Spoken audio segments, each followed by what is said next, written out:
Welcome to our next installment in our videos for Principles of Microeconomics. And this video is intended to be a review for test number 3. In particular, we're taking a look at a perfectly competitive marketplace. The key thing to remember about a perfectly competitive marketplace, number one, are the assumptions of a perfectly competitive marketplace. So make sure you remember that. Number one, that we have many buyers and sellers. Two, that they sell a homogeneous product, meaning that they're selling an identical product. Three, that there's perfect information in the marketplace. And four, there is freedom of entry and exit.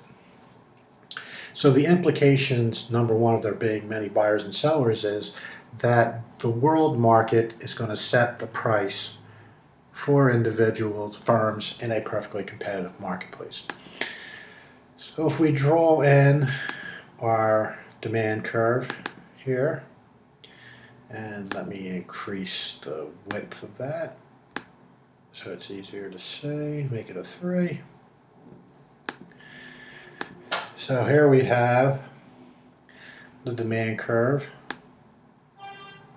and let me just adjust it there. So we have, there's demand. That's the world demand for whatever this product happens to be. And we have to draw in our supply curve. So here is the world supply, let's say. And let me label that SW, so for supply in the world. So world supply and demand conditions set the price in the world. And in a perfectly competitive marketplace, the individual firms in this market accept that price. So where supply and demand intersect one another is the equilibrium price. So we have supply and demand intersecting one another. That gives us a world price of this amount. And what I'm going to do is extend this over to the right panel. All right, so that's the price in the world. And I guess I could put PW here. So that's the price in the world. And the world market sets the price. So if the individual firm, this is the price that they are going to receive for that product. The reason being that there's many buyers and sellers in this marketplace. So the world market sets the price. Any individual firm that operates in this market has no discretion over pricing. So let me label this right-hand side for individual firms. So this represents individual firms operating in a perfectly competitive marketplace. So here we know that this is the price of the world. Well, the implication of that is that this is the demand curve that firms face.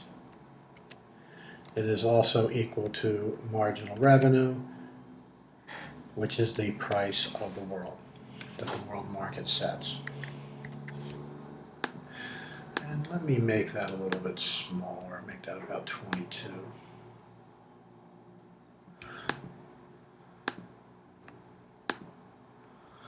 All right. So the world market here sets the price. The world supply and demand conditions set the price. Individual firms, that is the price. It is given to them. The world market sets the price, and they have to accept that. Now you may be wondering, well, why can't you charge a higher price if I'm operating in this marketplace and I don't like that particular world price? I think it's too low. Why don't I just charge a higher price?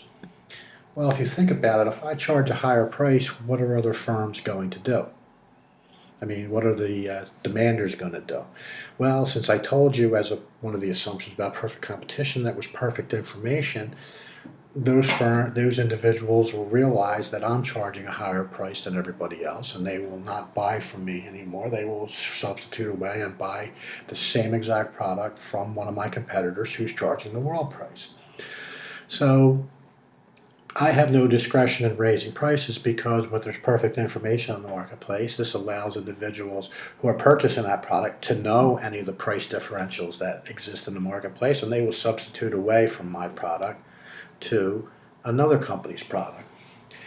Now, if we think about this, well, charging a lower price. Well, charging a lower price, the problem with that is if I charge a lower price than everybody else, what's going to happen? Everybody in the world is going to want to buy from me because they realize that I'm charging a lower price than everybody in the market.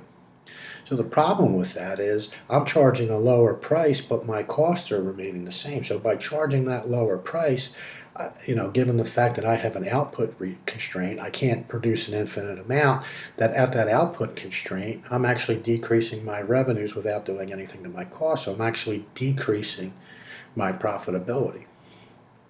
So make sure you realize that that's the key component of a perfectly competitive marketplace, that the world market here sets the price, supply and demand conditions, supply and demand set the price, and that's the price that these individual firms accept.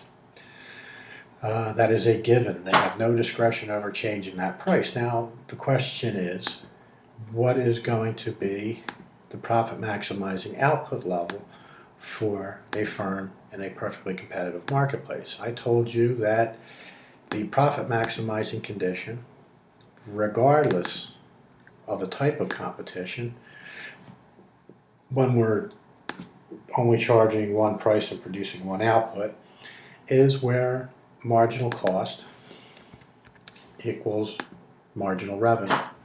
So where marginal cost intersects marginal revenue, and let me move this over here so it's a little bit easier to say, where that intersects, that will give us the profit maximizing output for this firm.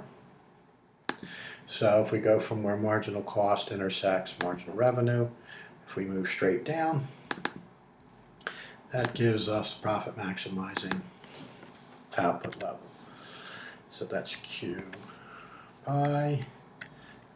Let me highlight that. So that gives us our profit maximizing output level. All right. Now you notice that the only thing that this firm has discretion over is its level of output. Price is fixed because of the market structure and perfect competition. So the only thing that this firm is determining is its output level. All right?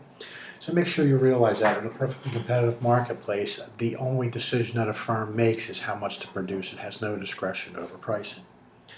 So let's draw in an average total cost curve so we can see whether or not this firm is profitable or losing money or breaking even. Let me draw in average total cost, and remember, your average total cost curve is a U-shaped average total cost curve. All right, and also remember that marginal cost intersects at the minimum of the average total cost curve. All right, so let's take a look at this scenario here. If we take a look at this, we see that average total cost is always above the price. So I've drawn average total cost above the demand curve in perfect competition. The implication of that is that your per unit costs are always higher than the revenue you generate by selling that item, which means that this firm is always going to lose money. Average total cost is always greater than price, so this means that this firm is always going to lose money. So if I want to take a look at what the area of total cost is, and I guess I'll leave that color here, total cost is equal to average total cost times Q. All right, because average total cost is equal to total cost divided by Q. So if I have total cost divided by Q multiplied by Q, that gives me back my total cost. So to highlight that, here is my total cost, this area right here, shaded in light blue. All right, don't know if that's the best color, but that's the color we're going to stick with. So that is our total cost, this light blue. If I want total revenue is just P times Q.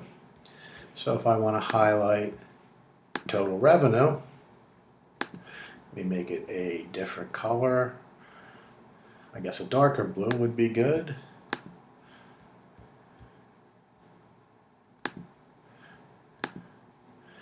So total revenue is going to be P times Q. So if I go from 0 to Q up to P and straight across, that bottom part is going to be total revenue. That's total revenue. This area is total cost. So total cost exceeds total revenue. So this area right here, and let me highlight that. Let me make it a different color. And maybe red would be appropriate. This area, whoa, didn't want to do that.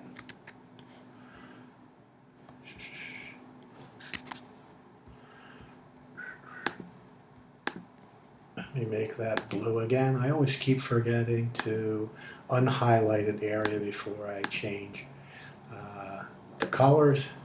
So now I have red. So if I want to highlight the area of losses, this area right here is the area of losses. So if we take a look at the area that is blue and red, if we add those together, those are total cost. This bottom area is total revenue, and this red area here is the losses that this firm is accruing. So we see that this firm is operating at a loss. What is going to be the long-run implication? For example, if a majority of the firms in this market are losing money, that these cost functions represent a majority of the firms. If a majority of the firms are losing money, some of those firms will exit the marketplace. If those losses are great enough, some entrepreneurs at those individual firms will say, you know what, I'm going to get out of this business, I'm going to go start another business somewhere else, I'll go and get a job and work for somebody else, etc. So the key thing to remember about the long run equilibrium, and the fact that a long run equilibrium exists, is the fact that there is freedom of entry or exit. That if these firms are losing money, all right, with these firms losing money, and since they're allowed to leave the marketplace, that causes a long run situation to occur. So let's assume that this represents the majority of firms in this marketplace, that the individual firms are losing money. We have stated that there's freedom of entry or exit, and since this is representing a loss to a majority of the firms, we are going to see exit. Firms will leave this marketplace because it is an unprofitable market to exist in. So what is going to happen with exit? With exit's going to impact the supply curve. Here's our original world supply. What will happen is that as firms leave this market, the supply curve will shift to the left. Remember that supply is a function of the number of suppliers. If I'm adding fewer and fewer suppliers into this the supply function here, the supply curve is going to shift to the left. So let me copy this and paste it, and let me move it to the left. So this is what will occur in the marketplace. All right, our supply curve will shift to the left because of exit.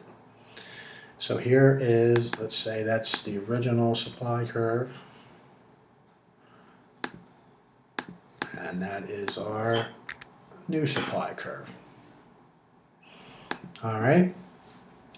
So because of the losses that existed in this industry, we see that the supply curve shifts from this location to this location. All right. What is that going to do? That's going to increase the price in the marketplace. Our price will shift upwards. With the supply curve shifting to the left, the price in the world will go up. So that price will shift upward until we hit and let me move this down a little bit so it's just a little bit easier to see, or what I can do is rotate that around. So there we go. So the supply curve shifts to the left.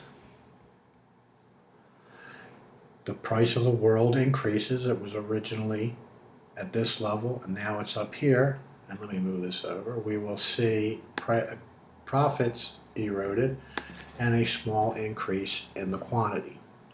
So that's what I want you to be aware of is, number one, the impact of losses in the marketplace. If there are losses in the marketplace, we will see exit from that market. As companies exit, the supply curve shifts to the left, which pushes world prices upward. Those world prices will go up until we hit the minimum of the average total cost curve, a long-run average total cost curve. And at this point, we should be at a long-run equilibrium. Why? Because remember, these firms are making a zero economic profit, which means their rate of return is equal to a normal rate of return on their investment. So for example, if 3% is a normal rate of return on your investment, these firms are making 3%. These firms have no incentive to leave. The existing firms have no incentive to leave because they're making a normal rate of return on their investment. They're not losing money, they're just covering their opportunity costs. We won't see any entry, because why would firms want to enter into a marketplace where people are making a normal rate of return on investment? The entrepreneurs will want to enter into a marketplace where they have above normal profits, that they're making, for example, 5, 10, 15% rate of return on investment versus 3% in this marketplace.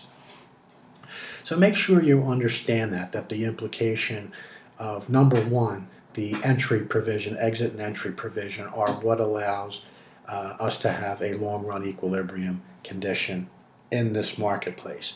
And also remember that the presence of profits or losses are the incentive for entry or exit in the marketplace. If individual firms are making an above normal rate of return on their investment, we will see entry into the marketplace. If we see people making losses or having a below normal rate of return on their investment, we will see exit in the marketplace. When there's exit, supply curve shifts to the left, price goes up, the remaining firms become more profitable, and that we will end up getting to a point where this is the equilibrium, where there's no incentive for entry or exit to exist in the marketplace. I hope that's of some help to you. If you still have some issues with this, remember that I'm having additional office hours this week. On Friday, May 3rd, I'm having office hours from 4 to 6 p.m. And May 6th, I'm having extended office hours. I will be in my office between the hours of 2 and 6. So make sure if you have any issues with this that you come by and stop and see me during my office hours and ask questions.